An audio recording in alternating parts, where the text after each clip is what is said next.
Sora sudah mengalahkan iblis tingkat tinggi lantai pertama, serta Makna sudah menciptakan sihir yang sangat efektif untuk duel melawan Dante.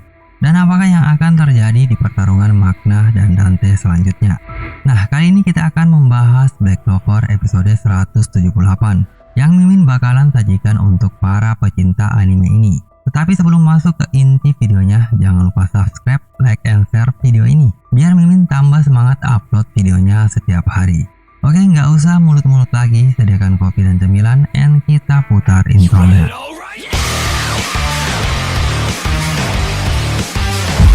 Nah, setelah serangan Makna ternyata berpengaruh pada Dante dikarenakan sihir jiwa rantai pertandingan kematian yang diaktifkan Makna, sehingga ia berhasil mengambil setengah mana yang dimiliki Dante. Lalu kita flashback dulu ke setengah tahun yang lalu, di mana Makna sebelum menguasai sihir jiwa rantai pertandingan kematian. Nah, di sini Makna bersujud dan memohon kepada Sora untuk membuatnya menjadi kuat. Karena pada saat Makna mengikuti pelatihan di kerajaan Heart, ia terpaksa pulang. Itu dikarenakan ia tidak bisa memakai metode mana yang sudah diterapkan di kerajaan Heart. Jadi Makna pun meminta tolong kepada Sora, karena Sora bisa bertarung dengan para bangsawan walaupun kekuatan sihirnya rendah, serta Makna pun juga tidak mau tertinggal jauh dari Luck dan menjadi beban di pasukan Black Hole. Nah, melihat apa yang dilakukan Makna kepadanya, Sora pun berpikiran kalau Makna mirip dengan ayahnya dan setuju untuk mengajar Makna. Nah, karena menurut Sora bahwa melakukan hal bersama-sama, mungkin mereka bisa menemukan ide untuk menciptakan sihir yang hebat. Lalu Sora mengajak Makna untuk mengikutinya ke markas rahasianya, di mana ruangan ini adalah tempat Sora untuk mencari formula sihir yang terkuat untuk digunakannya. Serta ia menjelaskan kepada Makna kalau ia tidak memakai metode mana, di mana di kerajaan Heart menggunakan metode mana secara instan dan menggabungkannya dalam pertarungan. Tetapi untuk gaya bertarung seperti itu, kau akan membutuhkan banyak energi sihir, serta insting dan adaptabilitas.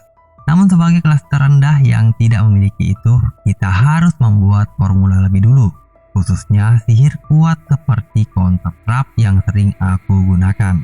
Tetapi kelas terendah juga punya kelebihan, di mana metode mana yang diciptakan dengan kekuatan sihir yang lemah tidak akan mudah menghilang karena itu terlalu lemah. Jadi kau bisa membuat formula sihir yang rumit, namun pastinya itu akan membutuhkan waktu yang sangat lama. Serta untuk melakukan itu semua, kau harus memahami lebih dalam soal mana dan manusia. Jadi yang kau butuhkan adalah belajar ketulusan dan usaha yang tekun. Namun pertanyaannya, bisakah orang bodoh sepertimu melakukannya? Nah, setelah mendengar penjelasan Sora, di sini Makna baru menyadari akan kekurangannya, di mana dulunya ia memakai sihirnya tanpa berpikir sedikit pun. Jadi ia pun memikirkan perkataan Sora bahwa semakin kau memahaminya, maka semakin kuat juga mana itu. Namun itu membutuhkan kecocokan atribut sihir. Jadi mustahil bagi Makna untuk mengikuti atribut yang digunakan oleh Sora, yaitu counter trap yang bisa mengembalikan kekuatan sihir 2 kali lipat jauh lebih besar. Jadi untuk bisa menang melawan orang dengan kekuatan sihir yang sangat besar, itu berarti aku tak boleh kalah untuk mencari kecocokan. Namun di sela-sela Makna memikirkan itu semua dan membuatnya pusing, ketika itu ia memikirkan ide cemerlang, yang dimana jika keduanya memiliki kekuatan sihir yang setara. Nah, setelah memikirkannya matang-matang, Makna lalu memberitahu tentang idenya ini kepada Sora dan memanggilnya kakak Sora. Nah, mendengar ide Makna dan memanggilnya kakak, Sora pun mengatakan, "Siapa yang kau panggil kakak?" Namun ternyata ide Makna ini memang sangat brilian, karena Sora tidak pernah memikirkan seperti yang Makna katakan barusan. Tetapi ide ini pastinya akan butuh waktu dan kesabaran lebih untuk menciptakan formula sihir seperti yang Makna pikirkan menurut Sora. Nah, setelah 6 bulan berlalu, akhirnya Makna berhasil menciptakan formula sihir yang cocok dengan atribut sihirnya. Dan sihir ini hanya bisa digunakan 1 kali dalam sehari. Dan kegunaan sihir ini memang sangat menguntungkan untuk Makna, dikarenakan Makna yang memiliki jumlah sihir yang sedikit mendapat keuntungan setelah rantai sihirnya terhubung dengan Dante. di mana sihir ini bila mengenai lawan yang memiliki jumlah sihir yang sangat besar, si penggunanya akan mengambil setengah sihir dari pihak lawan. Oke guys, kita kembali lagi di pertarungan 1 lawan 1 antara Magna dan Dante, di mana Magna memberitahukan kepada Dante bahwa rantai sihir ini adalah perwujudan dari jiwa kita masing-masing. Jika kau mencoba menarik atau menghancurkan rantai sihir ini secara paksa, kau akan menjadi gila. Lalu Kapten Jack pun mengomentari perkataan Magna barusan, kalau itu sangat mustahil untuk seorang kelas rendah seperti Magna bisa melakukan sihir semacam itu. Tetapi Sora lalu menanggapi perkataan Jack barusan, kalau itu tidak mustahil, dan menyuruh Kapten Jack untuk tidak mengganggu pertarungan Magna dan Dante, dikarenakan serangan dari luar akan mengganggu sihir itu, dan ini adalah pertarungan 1 lawan 1 miliknya. Nah, setelah menerima serangan bertubi-tubi dari Magna, akhirnya Dante melanggar janjinya kepada Magna, di mana ia melancarkan serangannya tepat di wajah Magna, sehingga Magna pun mengatakan, bukankah katamu tadi, aku boleh menyerang sesukaku dan pergi setelah aku puas? Tetapi di sini Dante ternyata tidak peduli dengan perkataannya tadi, dikarenakan ia merasa dicurangi oleh Magna, karena Magna telah mencuri sihirnya. Lalu Dante pun mengaktifkan sihir gravitasinya untuk menekan pergerakan Magna.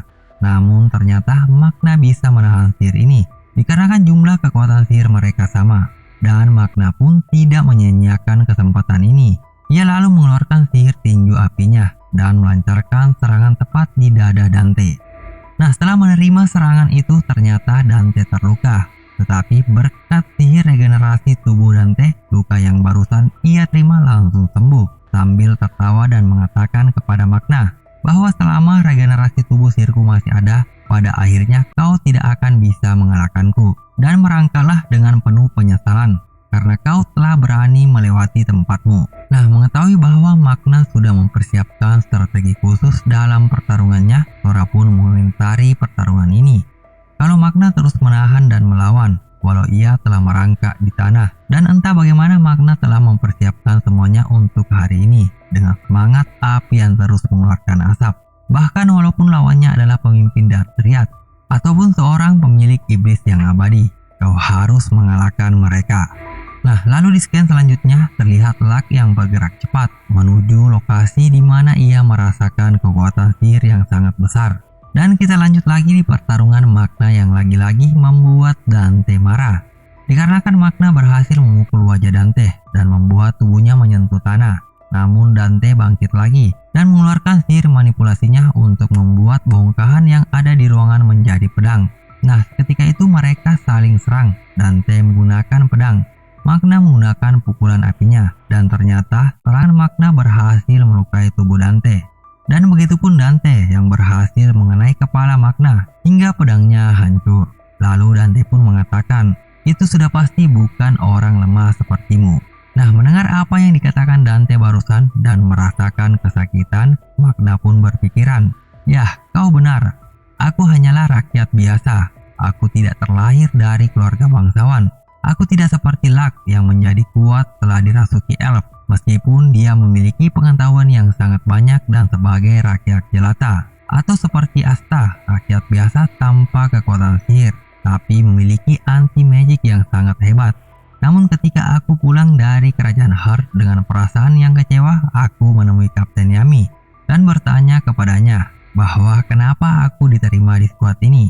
Nah, pada saat itu aku mengira bahwa itu dikarenakan Kapten Yami memilihku karena menyukai hobi berjudi. Namun pada kenyataannya ada hal yang disukai Kapten Yami terhadap diriku, yaitu sifat tidak mau kalah akan keteguhan.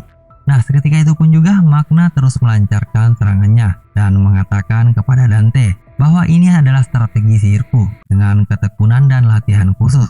Ini bukanlah hal yang boleh kau remehkan. Tetapi di sini Dante juga tidak mau mengalah dan terus melancarkan serangan demi serangan, dan mereka berdua pun saling adu pukul.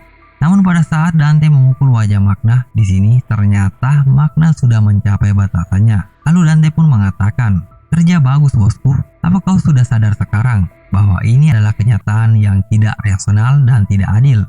Bahkan walau seorang yang lemah sepertimu berusaha sekeras-kerasnya, semua itu akan percuma saja. Namun pada saat Dante hendak mengakhiri pertarungan ini, tiba-tiba kekuatan iblis Dante menghilang dan ia pun mencurigai bahwa Magna sudah melakukan sesuatu. Namun pada kenyataannya Magna tidak melakukan apa-apa sama sekali. Dan ternyata mereka berdua hanyalah kehabisan kekuatan sihir. Itu dikarenakan Dante yang punya kekuatan sihir yang sangat banyak tidak akan pernah mengalami kehabisan kekuatan sihir dan belum pernah melawan seseorang yang memiliki kekuatan sihir yang setara. Jadi ia tidak menyadari bahwa dirinya telah menggunakan kekuatan sihirnya yang sangat banyak. Serta Dante di sini baru menyadari bahwa kontak dengan iblis Lucifero juga terputus karena kekuatan sihirnya sudah habis. Jadi dengan ini mereka bakalan bertarung tanpa menggunakan sihir dan ini sangat menguntungkan buat gaya bertarung Magna. Nah, seketika itu ronde kedua dimulai dengan adu tinju tanpa kekuatan sihir dan mereka berdua saling melancarkan serangan tanpa henti. Tetapi pada akhirnya Magna yang memenangkan pertarungan ini. Dan juga Luck, Asta beserta wakil Kapten Nak sudah tiba di lokasi pertarungan. Mereka bertiga melihat di detik-detik terakhir Magna berhasil menjatuhkan Dante.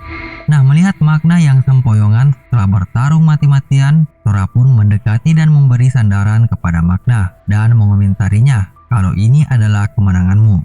Dan juga Asta Luck berlari mendekati Magna. Serta di sini Asta juga tidak menyangka bahwa Magna bisa mengalahkan Dante, dikarenakan pada waktu itu Asta dan Kapten Yami tidak bisa mengalahkannya. Lalu Asta pun mengomentari bahwa Magna sangat luar biasa. Nah, melihat apa yang sudah dilakukan Magna, Luck ketika itu mengatakan kepada Magna, "Aku menunggu hari di mana aku akan melawanmu." Dan Magna pun mengatakan, "Tentu saja akulah yang akan menang." Dan di sini juga ternyata Kapten Jack yang telah melihat semua pertarungan Magna berpikiran kalau ia sudah melihat hal yang sangat menarik. Serta wakil Kapten Nak tidak menyangka bahwa Dante yang memiliki kekuatan sihir iblis 100% yang setara dengan iblis tingkat tertinggi bisa dikalahkan. Dan mungkin ini adalah kesalahan perhitungan yang bagus menurut wakil Kapten Nat. Namun ternyata ada hal yang buruk sedang terjadi di Dante bawah, di mana para iblis perlahan mulai keluar. Dan ini adalah ulah Morris yang mempercepat pertumbuhan Clippot. Nah guys, sampai di sini dulu. Jadi tetap pantau channel ini. Jangan lupa subscribe, like, and share video ini jika kalian kepengen menunggu cerita dari seri anime Black Clover. Salam ALT.